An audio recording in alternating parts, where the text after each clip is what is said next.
আজকে আমি তোমাদের সঙ্গে মানিক বন্দ্যোপাধ্যায়ের লেখা কে বাঁচায় কে বাঁচে গল্প থেকে অতি সংক্ষিপ্ত প্রশ্ন উত্তর নিয়ে তোমাদের সঙ্গে আলোচনা করব। তবে তোমাদের জানিয়ে দিই, আজকের ভিডিওর মধ্যে একটা টুইস্ট আছে, তোমরা অবশ্যই পুরো ভিডিওটা দেখো, তোমাদের ভালো লাগবে। এবং যে প্রশ্নটি তোমাদেরকে আমি জানিয়েছি অবশ্যই তোমার নাম লিখে কমেন্ট করো যদি তুমি তোমার নামটা ইউটিউবের বুকে শুনতে চাও। ওকে, তো চলে আসবো সরাসরি প্রশ্নতে। কে বাঁচায় কে বাঁচে মানিক বন্দ্যোপাধ্যায়ের লেখা। তোমাদের প্রথম প্রশ্নটা ভীষণ গুরুত্বপূর্ণ আমি বলবো, কারণ এই প্রেক্ষাপটে সমগ্র গল্পটা লেখা হয়েছে। প্রশ্ন আছে, কে বাঁচায় কে বাঁচে গল্পটি কোন প্রেক্ষাপটে রচিত? উত্তর হবে 43-এর মন্বন্তরের প্রেক্ষাপটে। দ্বিতীয় প্রশ্ন, মৃত্যুঞ্জয় রোজ অফিসে যায় কিভাবে? ট্রামে চেপে। নেক্সট, মৃত্যুঞ্জয়ের বাড়ির লোক সংখ্যা কতজন? এই প্রশ্নটা ম্যাক্সিমাম সময় আমরা পরীক্ষাতে পাই। উত্তর হবে 9 জন। পরের প্রশ্ন, গাঁ থেকে এইচি খেতে পাইনি বাবা, আমায় খেতে দাও, বক্তাকে? মৃত্যুঞ্জয়। তোমরা গল্পটা পড়লে তোমরা এই অংশটা একবারে শেষ পৃষ্ঠাতে তোমরা পেয়ে যাবে যে গাঁ থেকে এইচি খেতে পাইনি বাবা, আমায় খেতে দাও, বক্তা মৃত্যুঞ্জয়। পরের প্রশ্ন, নিখিল সপ্তপর্ণে প্রশ্ন করলো, প্রশ্নটি কি? কি হলো হে তোমার? মৃত্যুঞ্জয় যখন আজ প্রথম অনাহারে মৃত্যু দেখে অফিসে এসে ধপ করে বসে পড়ে এবং তারপর যখন সে কল ঘরে গিয়ে আজকে যা ভুরি ভোজ করে এসেছিল সমস্ত বমি করে দেওয়ার পর সে যখন তার টেবিলে বসে পড়ল, জলটাকে ঘটঘট করে খাবার পর নিখিল তাকে এই প্রশ্নটি করেছিল, কি হলো হে তোমার? পরের প্রশ্ন দেখো, নিখিল রোগা, তীক্ষ্ণ বুদ্ধি এবং একটু ড্যাশ, শূন্যস্থানে কি হবে? উত্তর হবে আলসে প্রকৃতির লোক। চলে আসবো পরের প্রশ্নতে। নিখিল অবসর জীবন কিভাবে কাটাতে চায়? ভীষণ গুরুত্বপূর্ণ প্রশ্ন। উত্তর হবে বই পড়ে আর একটা চিন্তার জগৎ গড়ে তোলে। তোমাদের পরীক্ষাতে দেয় গ্রুয়েল শব্দের অর্থ কি? উত্তর হবে ভাতের ফ্যান। নেক্সট প্রশ্ন, কয়েক মিনিটে মৃত্যুঞ্জয়ের সুস্থ শরীরটা অসুস্থ হয়ে গেল কেন? কারণ সে প্রথমবার অনাহারে মৃত্যু দেখেছিল বলে প্রবল মনের আঘাতে তার সুস্থ শরীরটা মুহূর্তের মধ্যে অসুস্থ হয়ে পড়েছিল। পরের প্রশ্ন, যথেষ্ট রিলিফ ওয়ার্ক হচ্ছিল না কেন? লোকের অভাবে। চলে আসবো পরের প্রশ্নতে। মৃত্যুঞ্জয়ের স্ত্রীর কেবলই মনে পড়ে কোন কথা? ফুটপাতে সেই লোকগুলোর কথা। এখানে কিন্তু এটা হবে অ্যাপ্রোপ্রিয়েট উত্তর, ফুটপাতের লোকগুলোর কথা। পরের প্রশ্ন, মৃত্যুঞ্জয় নিখিলের থেকে কত বেশি মাইনে পায়? মাত্র 50 টাকা। সে একটা অতিরিক্ত কাজ করার জন্য 50 টাকা বেশি পায় মৃত্যুঞ্জয়। পরের প্রশ্ন, মৃত্যুঞ্জয়ের ধুলি মলিন সিল্কের জামা এখন ড্যাশ, শূন্যস্থানে কি বসবে? ভীষণ গুরুত্বপূর্ণ প্রশ্ন এটিও, অদৃশ্য হয়েছে। তার সেই সিল্কের ধুলি মলিন জামাটা এখন তার গা থেকে আস্তে আস্তে করে হারিয়ে যাচ্ছে। পরের প্রশ্ন, মনে আঘাত পেলে মৃত্যুঞ্জয়ের বমি হয়, ঘুম পায়, রাগ হয়, শরীরে তার প্রতিক্রিয়া হয়? তোমাদের বলবো তোমরা এই প্রশ্নটা অবশ্যই আমাকে কমেন্ট করে জানাও, দেখবো কতজন সঠিক উত্তর দিতে পারে। আর যে এই প্রশ্নগুলোর সঠিক উত্তর দিতে পারবে, পরবর্তী যখন আমি এই ধরনের ভিডিও আনবো সেই ভিডিওতে তোমার নামটা আমি অবশ্যই ঘোষণা করব। তাই তুমি তোমার নাম লিখে এই 14 নম্বর প্রশ্নের কোনটি সঠিক উত্তর হবে সেই অপশানটা তুমি অবশ্যই উল্লেখ করবে, ঠিক আছে? মনে আঘাত পেলে মৃত্যুঞ্জয়ের কি হয়?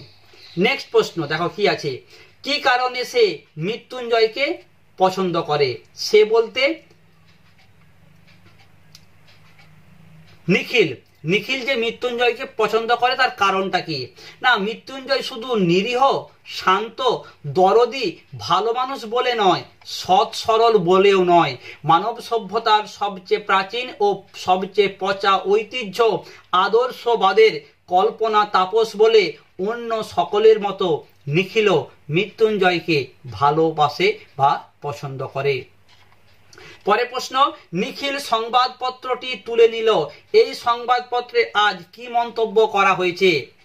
ভালোভাবে সদ্গতির ব্যবস্থা করে গোটা 20 মৃতদেহকে স্বর্গে পাঠানো হয়নি বলে সংবাদপত্রের এক স্থানে তীক্ষ্ণধার হা হুতাশ করা মন্তব্য করা হয়েছে। কতজনকে? তোমাদের শর্ট প্রশ্ন দেয়, আজ সংবাদপত্রে প্রকাশিত কতজনের মৃতদেহ সদ্গতি করা হয়নি? উত্তর হবে এইখানে গোটা 20, এই অংশটা, এইটা কিন্তু শর্ট প্রশ্ন মাঝে মাঝে দেয়। আমি তোমাদেরকে এই অংশটা একটু মার্জিন করে দিই যাতে তোমাদের বুঝতে সুবিধা হয়। গোটা 20, ঠিক আছে, এটা তোমাদের এমসিকিউ টাইপের প্রশ্নতে দেওয়া হয়।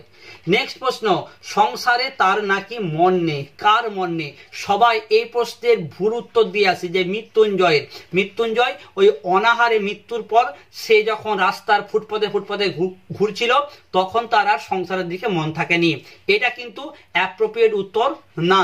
উত্তরটা হবে নিখিলের সংসারের প্রতি তার মন নেই। পরে প্রশ্ন, নিখিলকে প্রতি মাসে সাহায্য পাঠাতে হয় ক জায়গায়? 3 জায়গায়।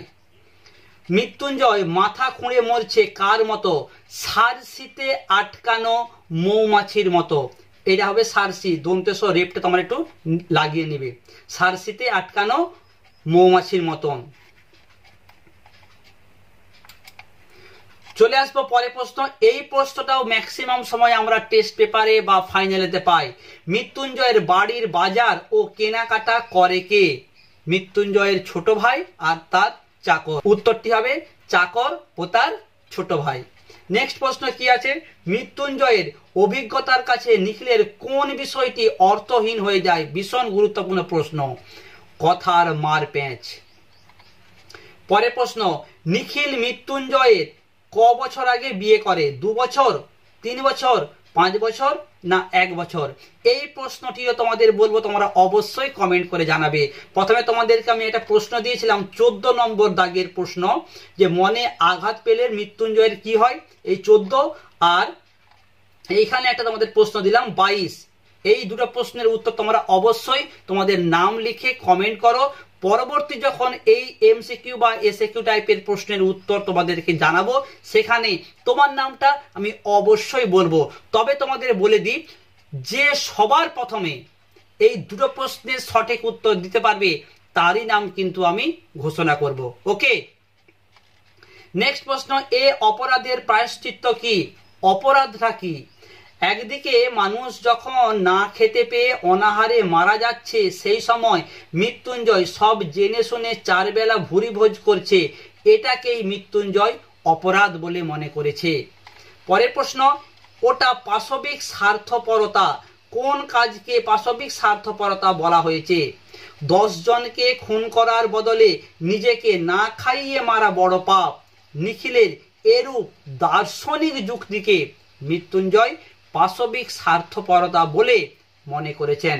চলে আসবো পরের প্রশ্নতে, এভাবে দেশের লোককে বাঁচানো যায় না, কিভাবে?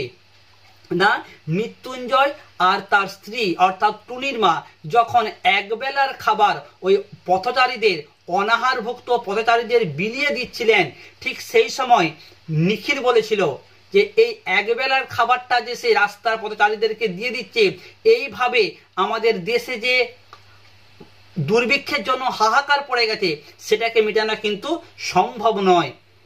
উত্তরটি হবে মৃত্যুঞ্জয় ও তার স্ত্রীর একবেলা খাবার না খেয়ে সেই দুর্ভিক্ষ পীড়িতদের মধ্যে বিলিয়ে দেয়, এখানে সে কথাই বলা হয়েছে।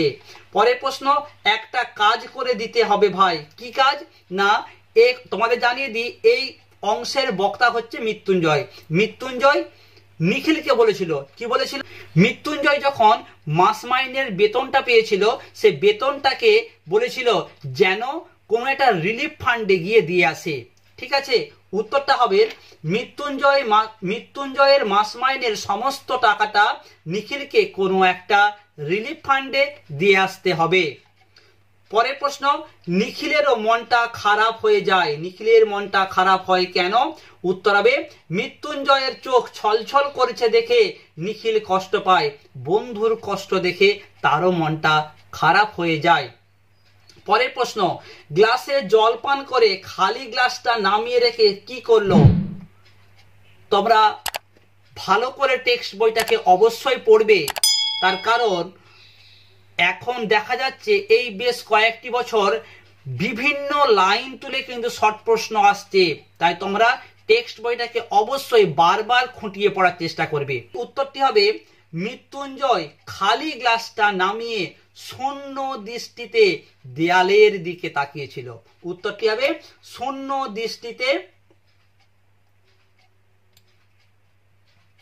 দৃষ্টিতে দেয়ালের দিকে তাকিয়েছিল।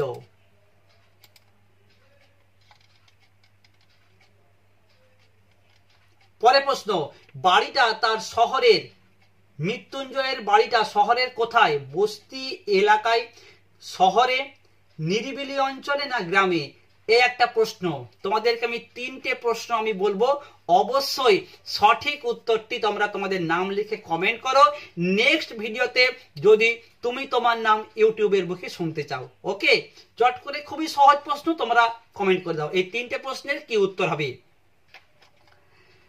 শেষ প্রশ্ন আছে, সেটা আশ্চর্য নয়। বক্তা নিখিলের কি আশ্চর্য নয় বলে মনে হয়েছে? ফুটপাতে এই দুর্ভিক্ষের সময় না খেতে পেয়ে মানুষ মারা যাচ্ছে, এটা নিখিলের কাছে একটা স্বাভাবিক ঘটনা, এটাই হবে উত্তর। ফুটপাতে অনাহার ক্লিষ্ট মানুষকে মরে যেতে দেখা, এটা কোনো আশ্চর্য নয়। ঠিক আছে, কেমন লাগলো আজকের এমসিকিউ টাইপের প্রশ্ন উত্তরগুলি? অবশ্যই তুমি কমেন্ট করে জানাও। এরপর থেকে তোমাদের গল্প, কবিতা, নাটক সমস্ত প্রশ্নের লং প্রশ্ন, সাজেশনের পাশাপাশি এই ধরনের অতি সংক্ষিপ্ত প্রশ্ন নিয়ে এই চ্যানেলে অবশ্যই আলোচনা করব। তাই তোমরা চ্যানেলটাকে এখনই সাবস্ক্রাইব করে ফেলো, পাশের বেল আইকনটা প্রেস করে নোটিফিকেশনটা অল করে দাও। সবাই ভালো থেকো, আসছি পরের ভিডিও নিয়ে।